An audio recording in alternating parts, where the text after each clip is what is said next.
हरियाणा विधानसभा चुनाव नतीजों के साथ साथ जम्मू कश्मीर विधानसभा चुनाव नतीजे भी कल घोषित होंगे। तो 3 चरणों में हुए मतदान के बाद ईवीएम को कड़ी सुरक्षा व्यवस्था के बीच स्ट्रांग रूम में रखा गया है। वहीं कल सुबह 8 बजे से यहां वोटों की गिनती शुरू होगी। तो इस दौरान सबसे पहले पोस्टल बैलेट की गिनती होगी, जिसके बाद ईवीएम में दर्ज वोटों की गिनती की जाएगी। और उम्मीद ये की जा रही है कि जम्मू कश्मीर में अगली सरकार किसकी होगी, यह तस्वीर कल दोपहर तक साफ हो जाएगी। कमोबेश यही स्थिति, यही हालात हरियाणा में भी है। तो जम्मू कश्मीर की भी स्थिति दोपहर तक क्लियर हो जाएगी, स्पष्ट हो जाएगी कि आखिर अगली सरकार किसके बनने जा रही है। हालांकि जिस तरह की पहले संभावना जताई जा रही थी कि हरियाणा में भी त्रिशंकु विधानसभा हो सकती है, जम्मू कश्मीर में भी त्रिशंकु विधानसभा हो सकती है, लेकिन देखना होगा कि जनता का मैंडेट किसको। फिलहाल सीधा रुख करेंगे, संवाददाता राजेंद्र दुबे हमारे साथ जुड़ गए हैं। राजेंद्र दुबे, किस तरह का माहौल है जम्मू कश्मीर में, क्या भांप रहे हैं आप?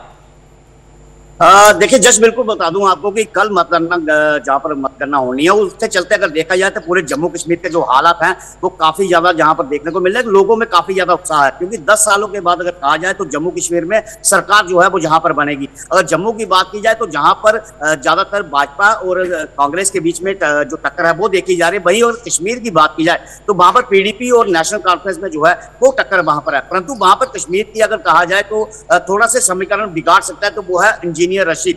परंतु अगर जम्मू की बात की जाए तो कहीं ना कहीं जो निर्दलीय उम्मीदवार हैं वो भी जहां पर थोड़ी सी जो समीकरण है वो जहां पर बिगाड़ सकते हैं। परंतु अगर कहा जाए तो मात्र कुछ ही घंटे बचे हैं और कुछ घंटों के बाद जहां के जो समीकरण है वो सामने आ जाएंगे कि भारतीय जनता पार्टी कितनी सीटें जहां से जीतती है, कांग्रेस को कितना जहां पर सीटें जीत के आती है, जहां निर्दलीय उम्मीदवार कितना होते हैं। परंतु अगर जम्मू कश्मीर की बात की जाए तो इस बार अहम जो भूमिका होगी वो निर्दलीय उम्मीदवार को जहां पर देखने को मिल सकती है। जी लेकिन राजेंद्र दुबे जी, भाई एग्जिट पोल तो इशारा कर रहे हैं कि एनसी और कांग्रेस की सरकार बन सकती है। हालांकि 40 से 48 का अनुमान है एग्जिट पोल में भी, लेकिन बीजेपी के लिए यह इशारा कितनी महत्वपूर्ण भूमिका निभा सकता है?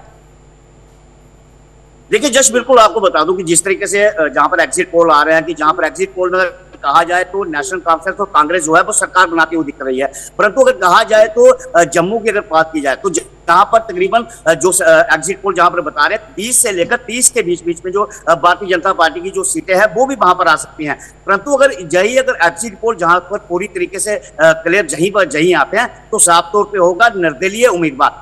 जो निर्दलीय उम्मीदवार होंगे वही जो हैं वो कहीं ना कहीं दोनों पार्टियों, चाहे वो भारतीय जनता पार्टी हो, चाहे वो नेशनल कॉन्फ्रेंस हो या कांग्रेस हो, तो इन सबका जो समीकरण है वो वहां पर निर्दलीय उम्मीदवार जो है वो बिगाड़ सकते हैं।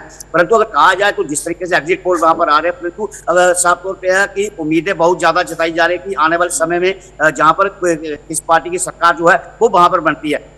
परंतु जिस तरीके से आज जो 5 और जो नाम जो है वहां से निकल कर आ रहे हैं कि 5 जो विधायक और जहां पर वहां पर बनाए जाएंगे, तकरीबन जिसके चलते जो आंकड़ा है, जादुई आंकड़ा जिसको बोलते हैं, वो 48 का हो जाएगा। और 48 के पास कौन सी पार्टी वहां पर पहुंचती है इसके लिए जहां पर देखना होगा। अगर जिस तरीके से एग्जिट पोल आ रहे हैं वो 40 से 48 के बीच में नेशनल कॉन्फ्रेंस और कांग्रेस के हैं, तो और कहा जाए तो 48 का ही आंकड़ा नेशनल कॉन्फ्रेंस और कांग्रेस के बीच में आ रहा है और जादुई आंकड़ा भी 48 का है। तो साफ तौर पर है कि कहीं ना कहीं चाहे जितनी भी पार्टियां हैं उनको निर्दलीय उम्मीदवार का सहारा लेना पड़ जाएगा। जी